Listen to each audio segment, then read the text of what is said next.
Hello दोस्तों, आप लोग का स्वागत है हमारे YouTube चैनल में।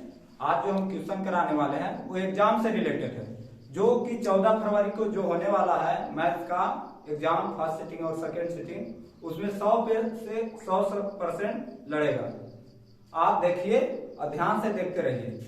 जैसे कि पहला हम क्वेश्चन ले लिए कि सबसे क्वेश्चन सबसे छोटी अभाज्य संख्या, जो कि बहुत बार पूछा गया है। छोटी अभाज्य संख्या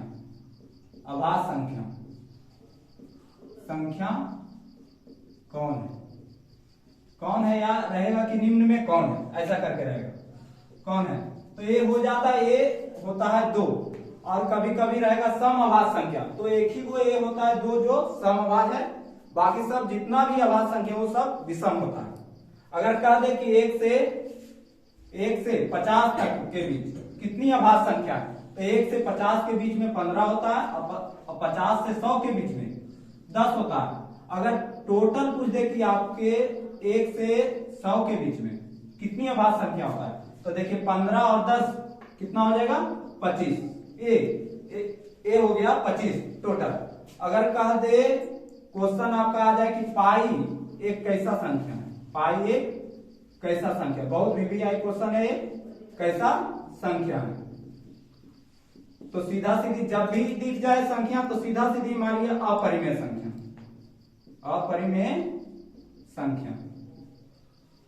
सीधा सीधी इसका आंसर हो जाएगा अपरिमेय। फिर क्वेश्चन ले लेते हैं। मान लीजिए कि ऐसा क्वेश्चन है 0.33। इस क्वेश्चन को जब भी ऐसा क्वेश्चन है इसको ध्यान से हल कीजिए। ऐसा क्वेश्चन में बच्चा लोग फंस जाता है। जैसे इसमें ध्यान देना डॉटेड वाला में ऐसा परिमेय भी होता है और अपरिमेय भी होता है। मगर एक चीज का ध्यान देना, जब संख्या रिपीट करेगा तो उसको परिमेय कहेंगे, यानी एक ही संख्या दोहराएगा उसे परिमेय कहेंगे, यानी हो जाएगा ये परिमेय संख्या। मगर यही संख्या एक ले लेते हैं क्वेश्चन है। अगर क्वेश्चन ले लेते हैं, मान लीजिए इसे, इसमें देखिए एक ही संख्या नहीं रिपीट कर रहा है, तो जब भी ऐसा डॉटेड वाला रहे तो इसमें ध्यान देना कि कौन परिमेय होगा और कौन अपरिमेय। अगर ये रिपीट करेगा तो परिमेय हो जाएगा, अगर ये रिपीट नहीं करेगा तो अपरिमेय हो जाएगा, परिमेय। और फिर क्वेश्चन आता है ऐसे करके रूट वाला। अगर रूट बोल दे कि √2 एक कैसा संख्या है, एक कैसा संख्या है, तो सीधा सीधी जो रूट से नहीं निकले, जो रूट से बाहर नहीं हो सके, वो हो जाएगा सीधा सीधी अपरिमेय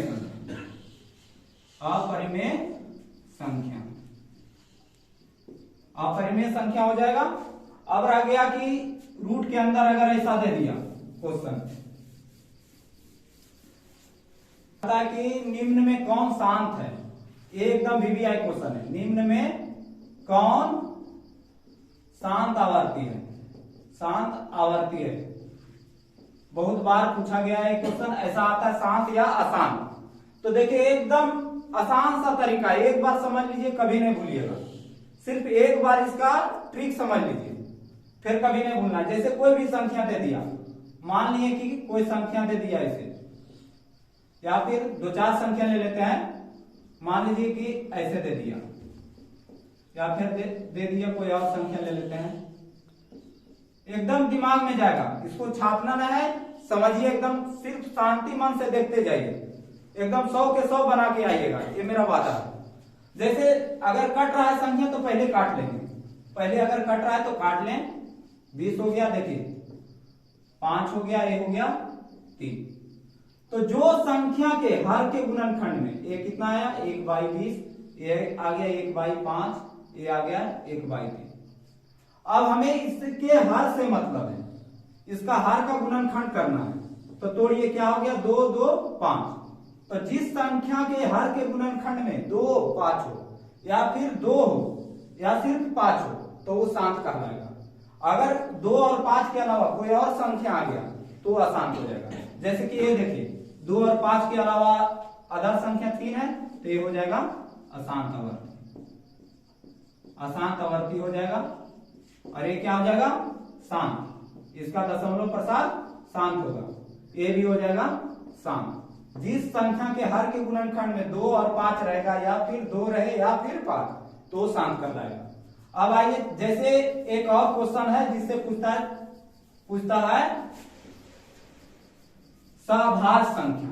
ऐसे आपको दे देगा सभाज्य संख्या, कह देगा छाटने के लिए कि सभाज्य संख्या कौन है। तो सभाज्य संख्या समझेंगे कि क्या है, एक बार समझ लीजिएगा, आराम से बनाकर आइएगा कौन है। तो जैसे मान लीजिए हम 4 ऑप्शन ले लेते हैं, फर्स्ट 3 5, सेकेंड ले लेते हैं 8 और 6, थर्ड ले लेते हैं 15 और 20। अब कहा दे कि 3 गो में कौन सा अभाज्य है, तो कुछ नहीं करना है कि देखना है दोनों में कॉमन कितना है। देखिए, इसका दोनों में कॉमन 1 है, इसका दोनों में कॉमन कितना है 2 है, इसमें 5 है। तो जिसमें कॉमन 1 हो, यानी एक एचसीएफ हो, मासा 1 हो, गुणनखंड 1 हो, एक मैच करे, मासा जिसमें 1 मैच करे वो हो जाएगा सभाज्य। जिसका मासा 1 हो वो हो जाएगा सभाज्य। इसमें देखिए मासा कितना आ रहा है 2, तो ये सभाज्य नहीं होगा। इसमें भी मासा कितना आ रहा है 5, तो ये भी सभाज्य नहीं होगा। तो इसमें कौन ऑप्शन सही हो जाएगा, फर्स्ट। यानी ध्यान से समझिए कि जिसका मासा 1 के बराबर आएगा वो हो जाएगा सभाज्य संख्या। ये हो गया सभाज्य से। अब चलिए आगे और बताते हैं, एकदम देखते जाइए, VVI क्वेश्चन करा रहे हैं, इसके बाहर एक भी नहीं आएगा। अब जैसे आ गया कि रह गया कि निम्न में कौन परिमेय है। निम्न में एकदम ऐसे फंसाने के लिए पूछता है, निम्न में कौन परिमेय है। अगर दे दिया ऐसे पाई ले लेते हैं, डॉटेड ए हो गया, तीसरा हो गया ऐसे मान लीजिए 3 है। अगर कह दे 3 में कौन परिमेय है, तो सीधा सीधी देखना, पाई तो पहले नंबर हो गया परिमेय, ए भी देखिए रिपीट नहीं कर रहा है तो ए भी हो गया परिमेय। इसमें देखिए जो संख्या के ऊपर रैंकिंग रहेगा, या फिर संख्या रिपीट करे, या फिर अंक हो जाएगा परिमेय। तो इसमें कौन सही हो जाएगा, ए हो जाएगा परिमेय संख्या हो जाएगा। समझे। अब चलते हैं थोड़ा सा यूक्लिड विभाजन। जैसे कोई संख्या का दे दिया a बराबर 125, b बराबर दे दिया 24 और दे दिया q बराबर 5, तो कह दिया r का मान निकालें। तो ए बनेगा यूक्लिड विभाजन एल्गोरिथम सूत्र से। क्या होता है उसका, a बराबर bq प्लस r। तो देखिए a का वैल्यू कितना है 125 रख दीजिए, b का वैल्यू कितना है 24 और q का वैल्यू है 5 प्लस r। हमें r निकालना है। देखिए ये 125 हो गया, ये हो गया 24 25 120 हो गया प्लस r। ये 120 इधर प्लस में इधर आ जाएगा क्या माइनस में, 125 माइनस 120 कीजिए प्लस r बराबर r। तो हो गया r का मान कितना 5। ये हो गया मेरा शेष। तो ऐसा क्वेश्चन आएगा तो आराम से आप कर सकते हैं। अब जैसे आगे आप आता है एलसीएम एचसीएफ पर, एकदम एक VVI ऑब्जेक्टिव है। ऐसे कहेगा दो लगातार, एकदम बहुत बार ये पूछा गया सवाल है, लगातार अभाज्य संख्याओं का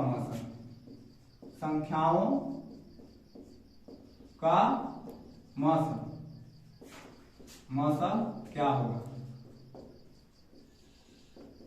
अगर आपको ये ऑब्जेक्टिव नहीं भी आता है तो आप प्रेजेंट ऑफ माइंड लगाइए, इसको अपने आप सोल्व कर सकते हैं। अगर आप लोग को नहीं समझ में आ रहा है कि क्या होगा तो कुछ नहीं करना, हमें 2 लगातार अभाज्य संख्या ले लेना। जैसे ले लिए 2 और 3, दोनों क्या है अभाज्य संख्या। अब दोनों का मासा निकालिए, क्या हो जाएगा 1 गुने 2 हो गया, और देखिए 1 गुने 3, दोनों में क्या मिल रहा है 1, यानी क्या हो गया जब 2 लगातार अभाज्य संख्या का मासा पूछे तो कितना हो जाएगा 1 हो जाएगा। और जब अगर क्वेश्चन रह जाए 2 लगातार सम संख्याओं का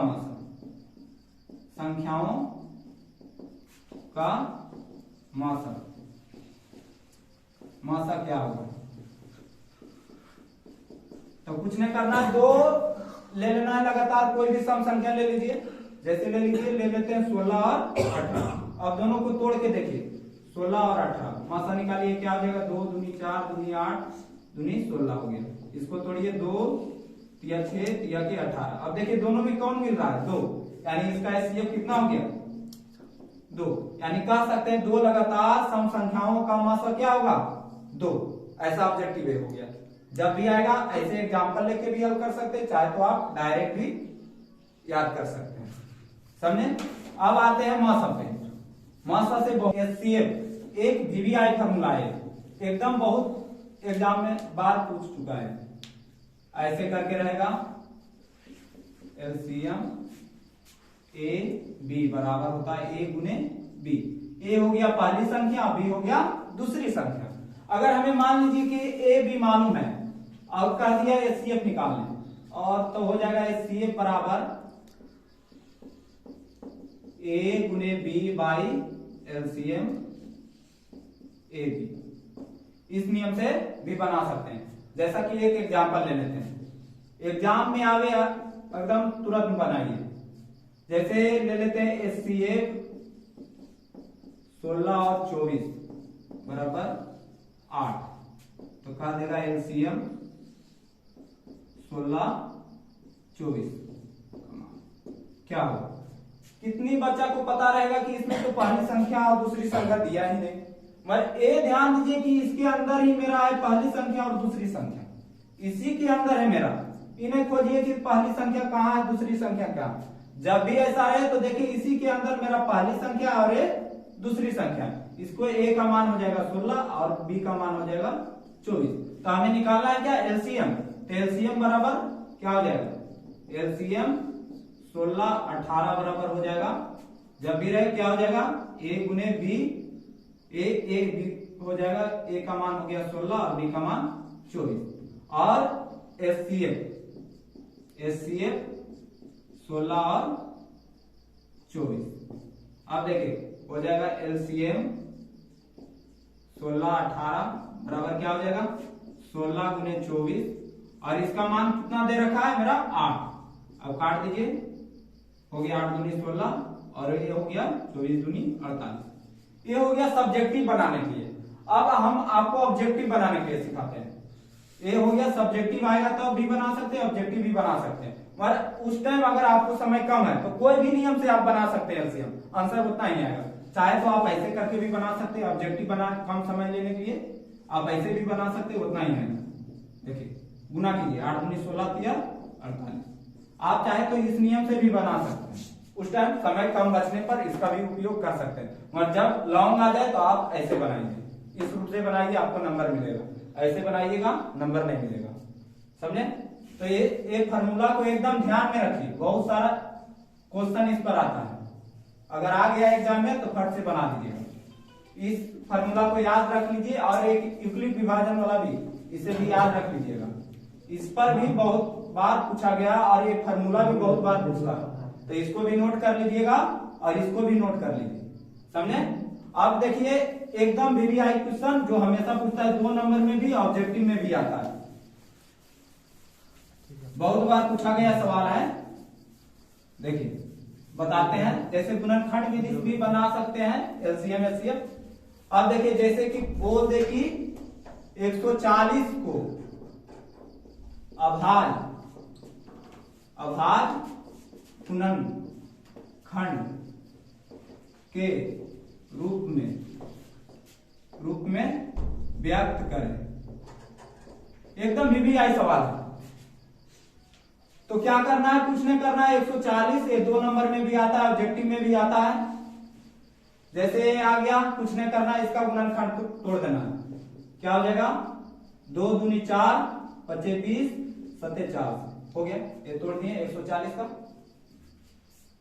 अब इसको कर देना है 2 कहे 2 है 2 और 5 1 है और 7 1 है। ये हो गया अभाज्य गुणनखंड के रूप में व्यक्त। अगर इसी में पूछ दे, अगर आता है ऑब्जेक्टिव में कि 140 के अभाज्य गुणनखंड में 2 का घात कितना है, तो देखना 2 का पावर कितना है 2, तो क्या हो जाएगा 2 आंसर। ऐसा ये हो जाएगा 2। कोई भी संख्या रहे, अगर कह दे अभाज्य गुणनखंड के रूप में व्यक्त करना तो पहले उसका गुणनखंड तोड़ना है, उसके बाद देखना है कि कौन संख्या कितना बार है, उसका पावर में बदल देना है, वही हो गया आपका अभाज्य गुणनखंड के रूप में। समझे? ये हो गया आपका अभाज्य गुणनखंड। अब आ जाइए, अगर कह दे कि गुणनखंड विधि से किसी का एचसीएफ या एलसीएम, जैसे हम एग्जांपल ले लेते हैं, इसी तरह से रहेगा। मान लीजिए कह दे 288 और 144 का एलसीएम निकालिए, चाहे एचसीएफ और एलसीएम दोनों निकाल देते हैं। तो देखिए तोड़िए, क्या हो जाएगा, 2 दूनी 4 दूनी 8 दूनी 16 दूनी 32 दूनी 32 तिया 96 तिया के 288। अब इसको तोड़िए, 2 दूनी 4 दूनी 8 दूनी 16 दूनी 16 नहीं सॉरी 16 तिया 48 तिया के 144। ये हो गया। जो दोनों में मिल जाए वही होगा एचसीएफ, जो दोनों में मिले। इससे आप ऑब्जेक्टिव भी बना सकते हैं, सब्जेक्टिव भी, इससे आप एलसीएम एलसीएफ दोनों निकाल सकते हैं। जो दोनों में मिल जाए वो हो जाएगा एचसीएफ। तो देखिए दोनों में क्या मिल रहा, 16 तक मिल रहा है ना, एक इधर मिल रहा है 3, एक इधर मिल रहा है 3। तो जो दोनों में मिला वो एचसीएफ। तो कै को 2 मिला, 4 को 2 लिख लेंगे, और 2 को 3 मिला तो 2 को 3। अब इसको गुना कर लेंगे, 2 दूनी 4 दूनी 8 दूनी 16 तिया 48 तिया के 144, यानी 144 मेरा एचसीएफ हो गया। अगर एलसीएम की बात करें तो ये 144 यहाँ लिख देना, और जो नहीं मिला इसको यहाँ लिख दीजिए। कितना हो गया, 288 मेरा हो गया एचसीएफ। ये हो गया मेरा। जब भी ऐसा है, लॉन्ग में भी आ सकता है, शॉर्ट में भी आ सकता है, इसको एकदम मन में बैठा लीजिए। अगर एक बार ध्यान से देख लीजिएगा तो दोबारा भूलिएगा नहीं, आराम से आप नंबर उठा सकते हैं। अब जैसे बताएंगे अब द्विघात बहुपद, तो पहले द्विघात बहुपद के बारे में जान लेते हैं। द्विघात बहुपद से पहले रैखिक बहुपद। अगर ऐसा आता है क्वेश्चन कि रैखिक बहुपद की शून्यकों की संख्या क्या होता है, शून्यकों की संख्या क्या होता है, तो रैखिक बहुपद, रैखिक जितनी घात उतनी शून्य। अगर बहुपद का एक घात है तो एक शून्यक होगा, 2 घात है तो 2 शून्यक, 3 घात है 3 शून्यक, 4 घात 4 शून्य। सीधा देखिए कि x के पावर जय रहेगा उतना शून्यक होगा, ये ध्यान देना। तो रैखिक बहुपद में कितना होता है, एक घात होता है। मान लीजिए क्या है रैखिक बहुपद, इसका कितना घात है, तो इसकी शून्यक कितना हो जाएगा, शून्यक की संख्या शून्यक 1 हो जाएगा। सीधा सीधी समझिए कि शून्यक 1 हो जाएगा। एकदम छापना नहीं, दिमाग में छापिए, कॉपी में छापने से कोई फायदा अब नहीं। अब रात भर में आप कॉपी में छाप के महान नहीं बन सकते हैं, इसलिए दिमाग में छापिए। समझ गए, दिमाग में छापिएगा, बहुत फायदा करेगा। और इसलिए हम बता रहे हैं कि एकदम लड़ेगा ही लड़ेगा, एग्जाम में 100% आएगा ऐसा ही क्वेश्चन। जैसे दे दिए द्विघात बहुपद, अगर कह दिए द्विघात बहुपद के शून्यक की संख्या कितना, अगर कह दे द्विघात बहुपद का शून्यकों की संख्या, शून्यकों की संख्या कितनी है, तो द्विघात बहुपद का समान रूप क्या होता है, bx प्लस c। ये हो गया समान रूप। तो देखिए इसमें घात कितना है, 2, तो इसकी शून्यक भी क्या होगा, 2। जितना घात उतना शून्य, तो 2 घात तो 2 शून्य, कौन कौन हो जाएगा, एक अल्फा और एक बीटा, अल्फा और बीटा। तो इसका फार्मूला भी आता है, बहुत सारा फार्मूला भी पूछता है। जैसे कह दिया कि शून्यकों का योग, एकदम छाप लीजिए दिमाग में, शून्यकों का योग। शून्यकों का योग मतलब हो गया अल्फा प्लस बीटा, यानी इसको कह सकते हैं, इसका फार्मूला हो जाता है -b/a। b किसे कहेंगे, x के गुणांक को b कहेंगे, और a किसे कहेंगे, x² के गुणांक को a कहेंगे। एकदम दिमाग में छाप लेना, ऐसा देगा इक्वेशन आपको। अगर कह दे कि शून्यकों का योग ज्ञात करें, या कह दे निम्न में शून्यकों का योग कौन है, तो ऐसे करके बना देना। अगर एक फार्मूला से एकदम बना देना। अगर कह दे शून्यकों का गुणनफल, शून्यकों का गुणनफल, शून्यकों का गुणनफल मतलब हो गया अल्फा इंटू बीटा। इसका फार्मूला हो जाता है c/a। तो c क्या है, c मेरा अचर पद है, और a क्या है, ये मेरा है एक्स स्क्वायर का गुणन। जैसे कि एक एग्जाम्पल लेकर हम बता देते हैं। अगर आप मान लीजिए एग्जाम में आ गया x square plus 5x plus 6 में शून्यकों का योग तथा गुणनफल का मान लिखे तो मेरा क्या हो जाएगा, शून्यकों का योग बराबर क्या होता है, शून्यकों का योग बराबर योग यानी अल्फा प्लस बीटा क्या होता है माइनस बी बाई ए। तो देखेंगे कि इसमें बी का वैल्यू कितना है 5, तो रख देंगे यहाँ पर -5 बाई ए का वैल्यू कुछ नहीं तो क्या हो जाएगा 1, यानी 5 में 1 से भागा दीजिए क्या हो जाएगा -5, यानी अल्फा प्लस बीटा का मान हो गया -5। अब आ जाएंगे शून्यकों का गुणनफल, शून्यकों का गुणनफल यानी हो गया अल्फा इंटू बीटा। इसका फॉर्मूला क्या हो जाता है c बाई ए। अब देखेंगे कि c का वैल्यू इसमें क्या है, तो देखेंगे c का वैल्यू यहाँ 6 है, तो यहाँ रख देंगे 6 और a का वैल्यू कितना है 1, तो ये हो गया 6 में 1 से भाग दीजिए क्या हो जाएगा 6। तो ऐसे आप निकाल सकते हैं आसानी से। अब इसका एक और इसका बताते हैं जो कि बहुत ही वीवीआई है, बहुत बार पूछ चुका है। आपको अल्फा और बीटा का मान दे देगा और कहेगा कि द्विघात बहुपद ज्ञात करें, कह देगा कि निम्न में द्विघात बहुपद, जैसे कह दिए कि अल्फा का मान दे दिया आपको, अल्फा का मान दे दिया 4 और बीटा का मान दे दिया 3, कहते द्विघात बहुपद ज्ञात करें, द्विघात बहुपद ज्ञात करें, द्विघात बहुपद ज्ञात करें। तो क्या करना है, द्विघात बहुपद का फॉर्मूला होता है द्विघात बहुपद बराबर होता है x square minus alpha plus beta into x plus alpha into beta.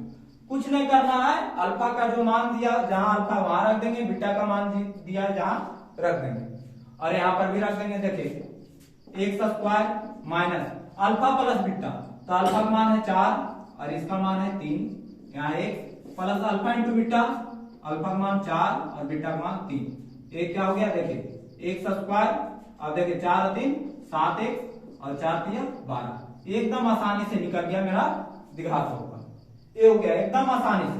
एकदम जो एक